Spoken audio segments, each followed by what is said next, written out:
Hello, Sunshine. I'm Alexi, Lalas, and welcome to the State of the Union podcast presented by State Farm. We come to you again from Doha, Qatar, here on the banks of the Doha Bay at the Corniche at our Fox Sports World Cup set. And then, Mosse, there were 8. We go through the round of 16, 8 teams left. My good friend David Mosse joining me, gracing us with his presence. My timeline was filled up with your compatriots, Brazilians all over the place, yelling and screaming in a good way after last night, me screaming and yelling about dancing. Evidently, the media over there got a hold of that and ran with it. And so there was a lot of Portuguese and,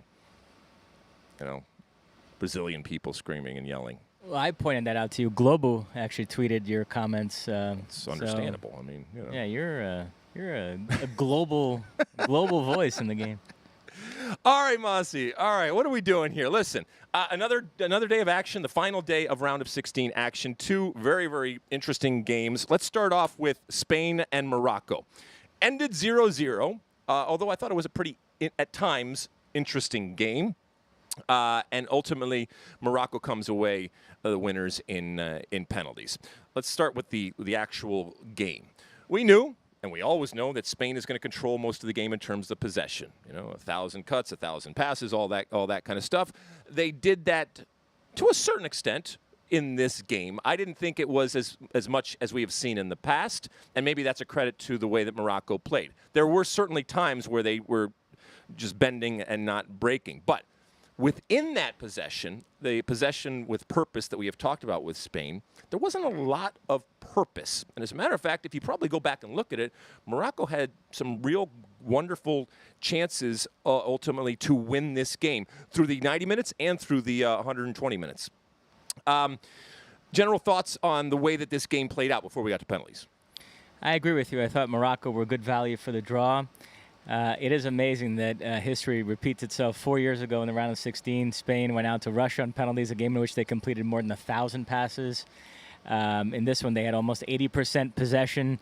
I do admire on some level their devotion to this style, and I'm a possession guy. I do like teams that can control the game and hold on to the ball. But at some point, you have to realize that there needs to be a plan B. And they sometimes find themselves in these games where it's possession without much of a purpose, and they're just kind of knocking it around. And, it can sometimes be their undoing.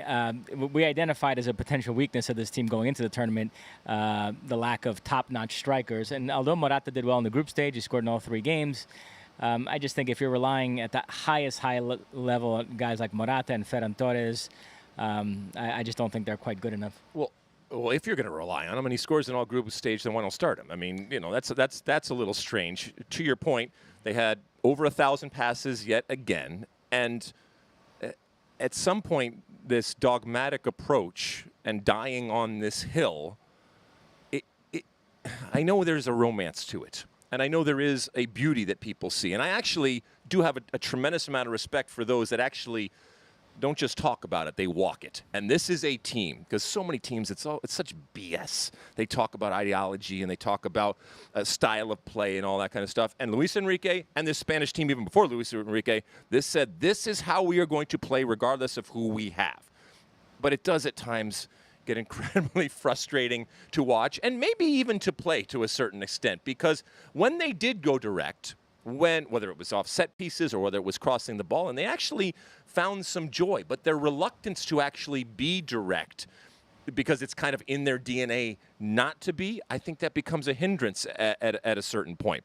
Should we get into the penalties? Because as we said, this went into penalties. And let me just say something about penalties, and you might, if you watched our coverage today, have heard me say it, but it bears repeating when it comes to PKs. And I think I said this yesterday, but this notion that it is this separate game, that it has nothing to do with the actual playing of the game.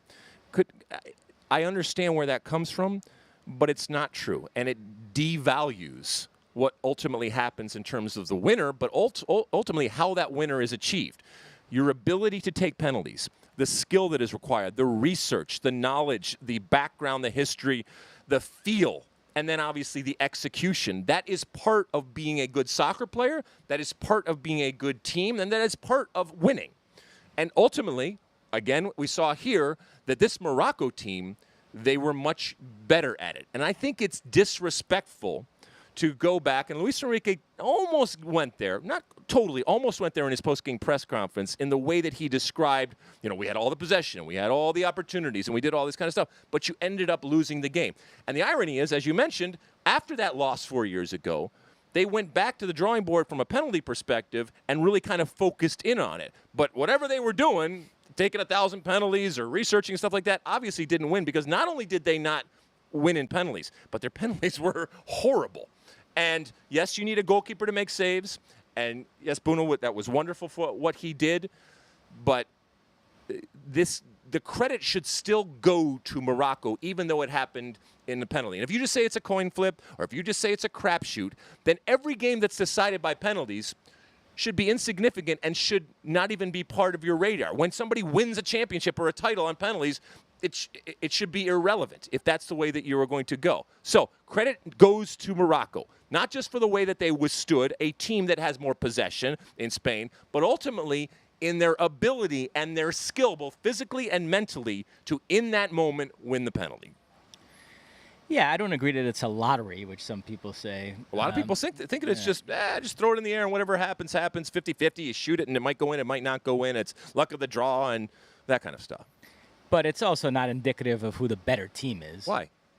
Because it's just one aspect of the game, taking penalties. It's not, listen. Well, goals are an aspect. I like penalties. I think you have to settle the game some way, and so I'm fine with it. But I do agree with people that say that just because a team wins in a penalty shootout, it doesn't reflect the fact that they were the better team. But then you should discard that result then. And FIFA officially count penalty kicks as draws. But what I'm saying is, if your team wins the World Cup, if Brazil goes through and wins on penalties, then it should not matter. We shouldn't even have it. We should just say, wait, we'll come back 4 years from now and we'll figure it out again. Yeah, it did feel a little weird to win that way in '94, I must confess. Okay, well, fine. Then I'm not counting it. I take it away from you. All right, you didn't win it in 1994, so congratulations. Way to go. Where's Global on that one? Yeah, your 1994 World Cup, it doesn't count. You know why? Because you won it on penalties, okay? And penalties, according to this Brazilian over here, they shouldn't count, and it's a different thing. No. All right, so fine. You didn't win in 1994. You had a day of being in the good graces of right, exactly. All right. So anyway, so Morocco goes on, the Cinderella story. And look, well, first off, Hakimi at the end. All right? This is a guy we know was born in Spain, decided to play for Morocco, and in that moment, in that penalty, to win it for his team over Spain with a Panenka. I mean, the you-know-what on him in that moment was just sweet. It was wonderful for him and wonderful for not just the Moroccans back home, because we know that this neck of the woods here, this region has really embraced this team for what it means. And we also know that when it comes to countries, whether it's in Spain, all the connections that they have, whether it's in different places in Europe, and we're seeing the different parties here and the Moroccan communities that exist out there, it's a big party for what it means, not just for Morocco, but also what it means for the region. And the fans in the stadium were incredible today. First time ever in the quarterfinals for them. This was only their second ever knockout stage match. The previous one was in the round of 16 in 1986. They lost to West Germany 1-0. And they're the fourth African side to get to the quarterfinals. Cameroon 1990, Senegal 2002, Ghana 2010. And no African side has gotten to the semis, so they have a chance to make history here in this upcoming match against Portugal. All right. Well, let's go on to the next game. Portugal, Switzerland. It wasn't even close. Portugal 6, Switzerland 1. But the big story coming in was Ronaldo. And then the big story as the game started was that Ronaldo was on the bench. Did you see this coming? And now that you have seen it, well, first off, how it played out. Because, we talked about it on the pregame. We do the players to watch. And even in the players to watch, I mentioned Cristiano Ronaldo. That's how big he is and how big the news is. And we talked yesterday on the show about why you focus on Cristiano Ronaldo. And look, we don't control the cameras, but FIFA controls the cameras. How many shots of Ronaldo did you have? Because that was the drama. That was the theater. And yet, when all was said and done, my man Gonzo, a star is born. The era of Gonzo is upon us. Who am I talking about? Goncalo Ramos. Exactly. Goncalo Ramos gets the start over Cristiano Ronaldo. And he doesn't just get the start. He comes in and proceeds to score a hat-trick for Portugal.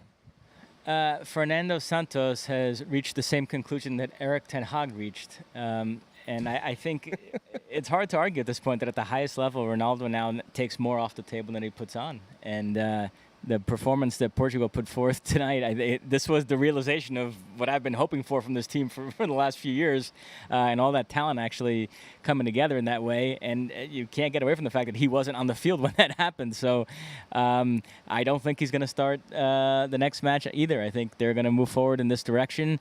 And, you know, Ramos was unbelievable. Leão comes on and gets a goal. João Felix, Bruno Fernandes, Bernardo Silva. You know, I've been rattling off the names for years. So, yeah, I'm enamored of their talent. And I did kind of start to think recently that Ronaldo was maybe the guy that was getting in the way, and you take him off the field, and all of a sudden they win 6-1. This was, in my opinion, the performance of the tournament, because Switzerland is better than if you take Brazil, Argentina, France, whatever their most commanding victories were, they were against opponents that are inferior to Switzerland. So kudos to Portugal. They were phenomenal, and I think this is the type of performance that really enhances their credentials as a genuine title contender. And you mentioned Fernando Santos. This was almost the perfect moment for him to do this, and he had to get it right.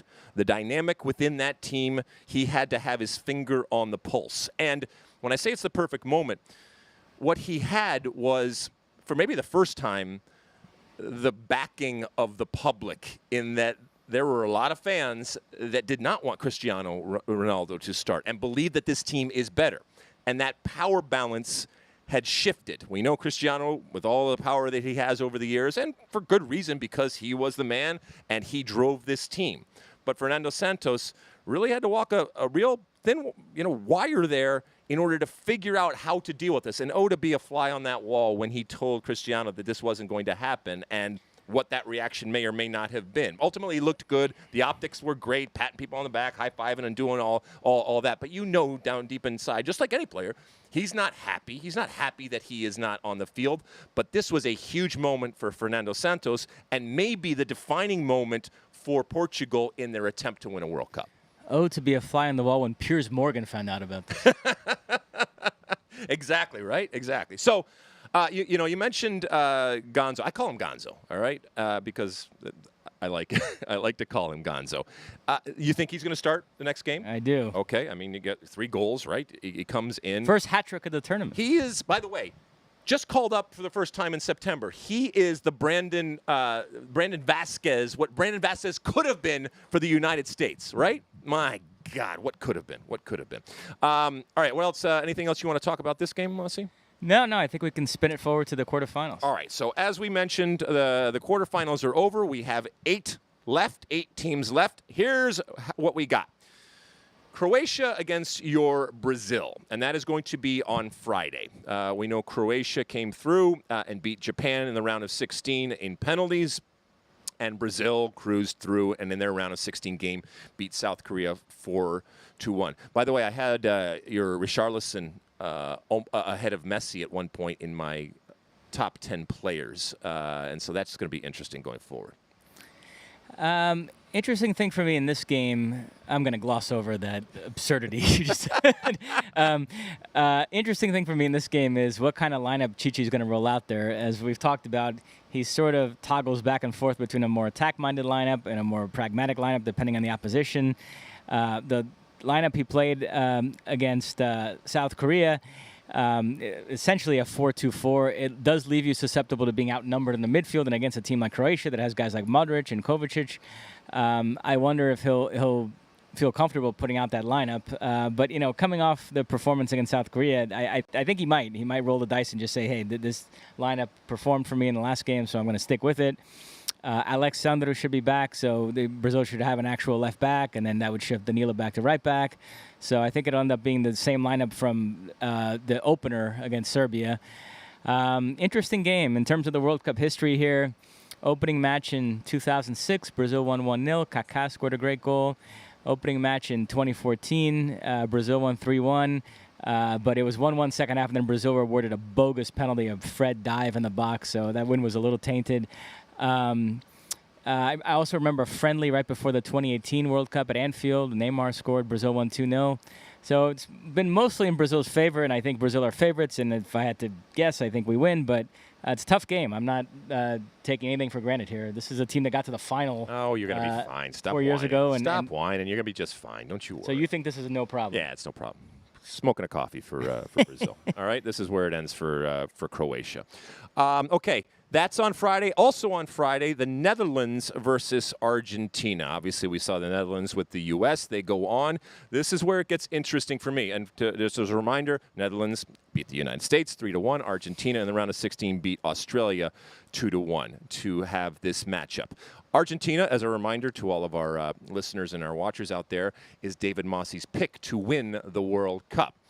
I have the Netherlands ultimately coming out ahead of Argentina and beating Argentina in this game. How do you see this one playing out? I think it's absolutely a possibility that the Netherlands win this 60, game. 60-40? What are you looking at? Slight edge Argentina, but yes. The Netherlands could win this game.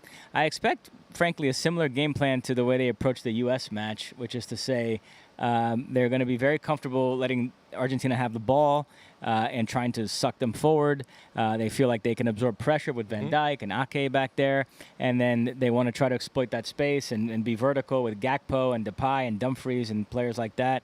So it should be a fascinating game. Julian Alvarez has really emerged for Argentina. We'll see him up there tussling with Van Dijk. Messi, obviously, floating around doing Messi things. So really fun game. I'm looking forward to it. Noppert, the Dutch have this red-hot goalkeeper, and we'll see if he can maybe stand on his head in a game like this. And if he stands on his head, then if he stands on his head, then he's still 6'8", right? But if he stands on his hands, tons of World Cup history here. I've been talking about it. 1978 final, Argentina won in extra time. Mario Kempes.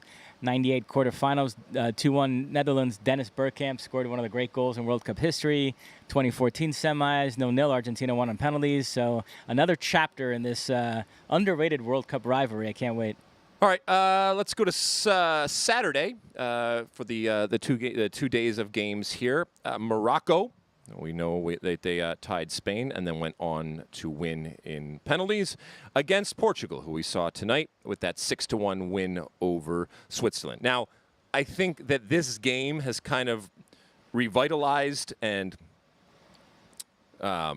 refreshed a lot of people's look at this Portugal team and yours, the way that you said, if they continue on without Cristiano Ronaldo. And, not that he needs me to defend him, but putting all of the ills or whatever ills you perceive of Portugal on Cristiano, that's a little bit unfair to a man that has meant so much to this team. But if he does accept this position and, is a super sub, it's not a bad sub to have to come in, especially against a Morocco team that we know is going to pull back. And they're, so the what you're asking him to do kind of is what he does in the box, those types of opportunities. So we'll see if he plays a role. I don't think he's going to start like you. And so much so, I think this is where the Cinderella story of Morocco ends. By the way, if Ronaldo comes on in this game, which I suspect he will, it'll be cap 196. It'll tie the world men's record, which is held by this Kuwaiti player, Badr Al-Mutawa, 196. So yet another mile, and then he'll presumably surpass it because I don't think you are a savant. You're ridiculous. But you said it with a little disdain, and put some respect on that man. All right? How dare you? But I agree with you. I think this is where the magic runs out for Morocco. They've had a great run, but Portugal, they're going to build off this performance. And I think be very strong again. So I'd like. Hey, how about a shout out to Pepe? All right. 39 years old, center back. Did you see him jump up there like a salmon and just slam that thing home? I loved it. And then I started thinking about set pieces, and it made me sad that the U.S. Is horrible on attacking set pieces. So, man, oh, man. Don't get me started. I don't even want to get it started. But congratulations to Pepe. You could see how much it meant. And he wasn't even scheduled to start this tournament. But he's not only is he starting, he is incredible with what he does and the way that he keeps his body fit. And who knows, he's going to turn 40 in February, I think. So it's just amazing. All right, the final game, and maybe the biggest game. Let's be honest. A classic matchup: England versus France. As I said on air today, if England somehow finds a way to get past France, then it well and truly may be coming home in a way that I have never thought it was coming home before. I'm picking France, partly with my head and partly with my heart, because I want to see English tears. I want to see Piers Morgan in tears. And I also do think that France ultimately is a better team than England, not by much. And they do have weaknesses, but I'm still picking France to beat England in this one. I mean, is this a toss-up? I mean, because what we've said about France? Well, first off, this was a fun office debate today. I asked people, if you could only watch one of these quarterfinals, what would it be? And half the room said England-France, half said Argentina-Netherlands. So, really? Yeah. What half of the room didn't say England-France? You don't think it's even debatable? Oh, it's not even debatable. Oh, yeah. This is the cream of the crop. And look, they're all great. But this, if you could only have one, yeah, this is the one. Should be a great game. I think it's pretty close to a 50-50, maybe slight edge France. Mbappe and the form that he's in, he could win the game by himself for them.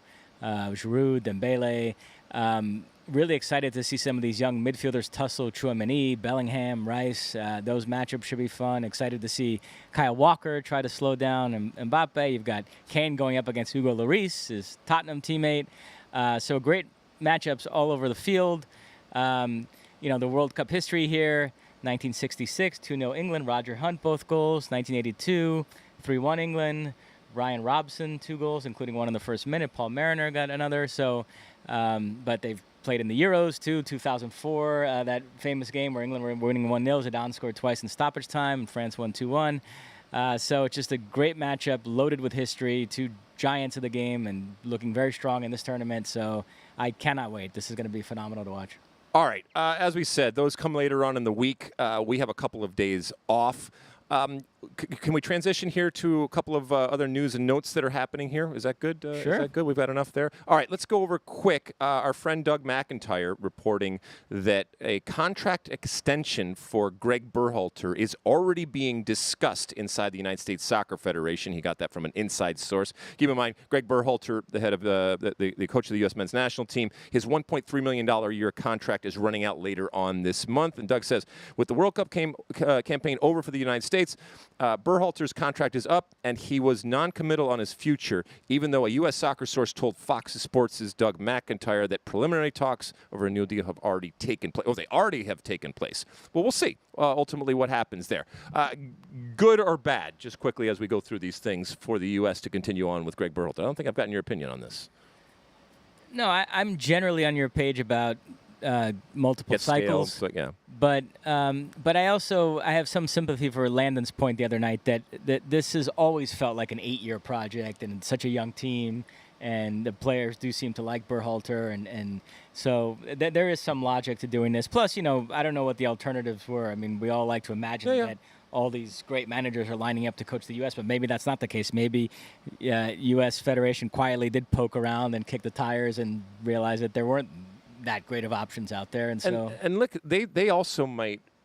I mean, look, if he's going to get a contract, he's going to get a 4-year deal, right? Nobody's taking it for 2 years or whatever. They might, I'd say the United States Soccer Federation, they just might sign the 4-year deal and recognize that 2 years into it, maybe something better comes along, and then they eat the next 2 years, and they kind of just factor that into the cost of doing business if something better comes along. Or, and I don't doubt that Ernie Stewart and Brian Bride may believe this, that this is their guy. This is the guy to take them to the promised land in 2026. And the other part of it is, who knows if Greg Berhalter ultimately wants to do this? I think he would. This is a plum type of job, and this generation that we're talking about is only going to get better. But it does have its challenges and potential problems. Like I said, getting stale, and Greg Berhalter being in charge of players who he had as basically teenagers and now are very, very different players and young men than they once were, and his ability to transition into a very different type of dynamic and group and lead that group.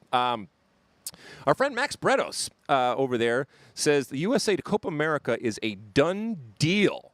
Canada also is reportedly going to be part of Copa America in 2024. Who knows? It may even be held in the USA.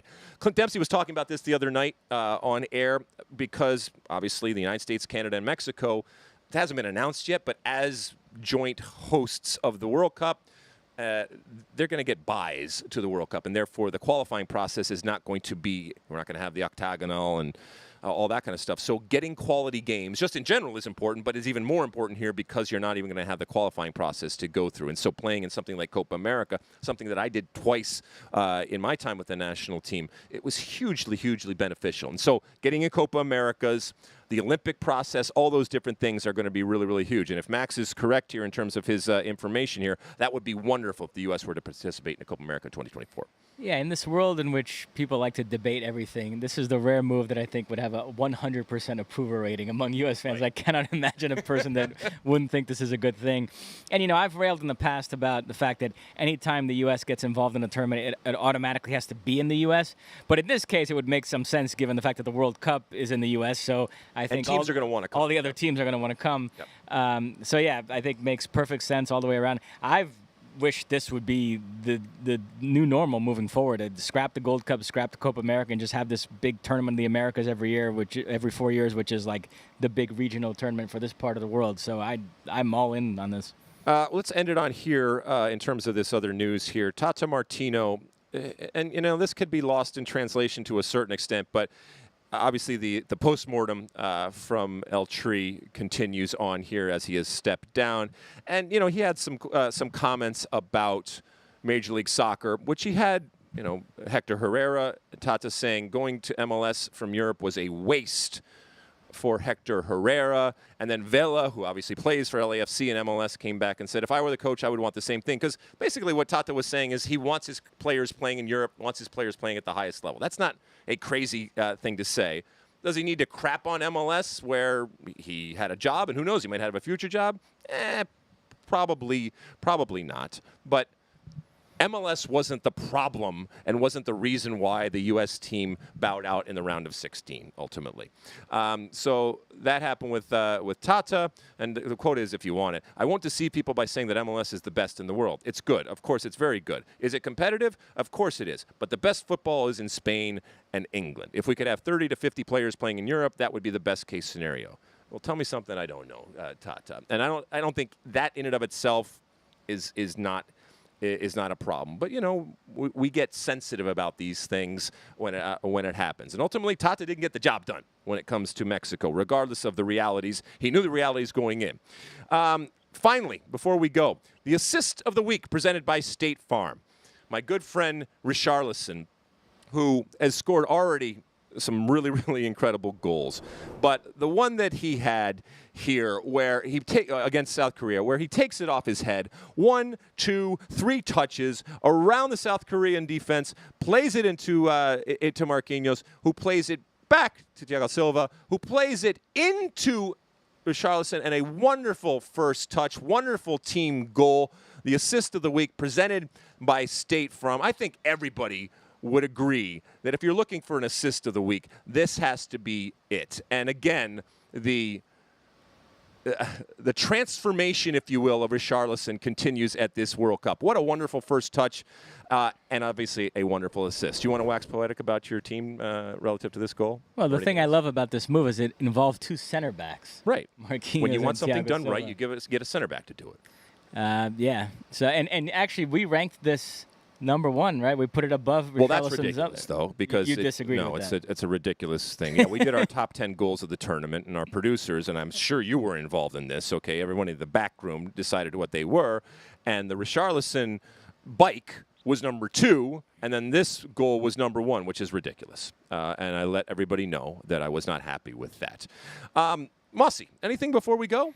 Yes. I must confess, I'm very tired. We had a long day, and I might have skipped this podcast, but I made a point of being here because we have some members of our team that are leaving after tonight, and so I wanted to be present for their last podcast here. Jeremy, who's sitting over there, Ryan Bartlett, who I hung out with my first day here, getting my credential, Fernando, and our lovely director, Erin.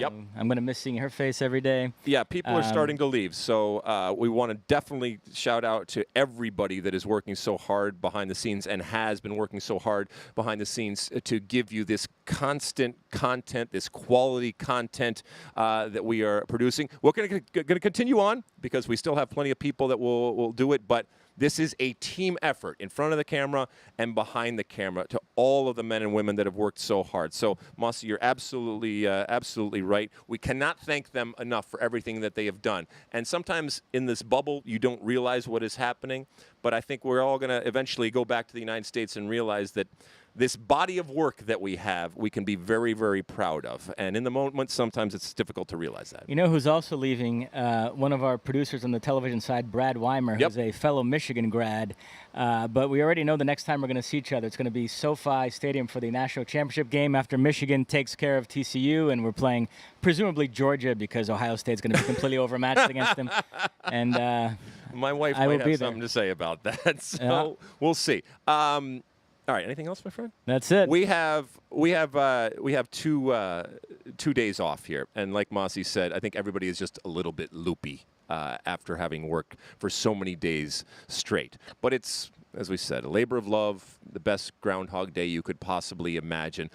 But we're going to take these 2 days, and everybody is just going to recharge mind and body, and it is needed. The digital team actually is going to go on an adventure. A lot of people are going out doing the dune buggying, that kind of stuff. If you've been watching our coverage, me and Stu did a lot of that kind of stuff. So I'm going to sleep and maybe do a little bit of Christmas shopping, and then we'll just rev it up for the quarterfinal games that we just discussed. My man, you're doing a wonderful job, all right? I know I bust your balls about a lot of different things, as a lot of people do, but you should really understand how important this guy is to the functioning of Fox Soccer on a continual basis, and how many people lean on the great David Mosse. And I think you do. If you've watched us or listened to us for any length of time, you understand how important he is and how talented he is. And everybody understands that. This has been the State of the Union presented by State Farm. This has been a little bit longer because we wanted to end up here and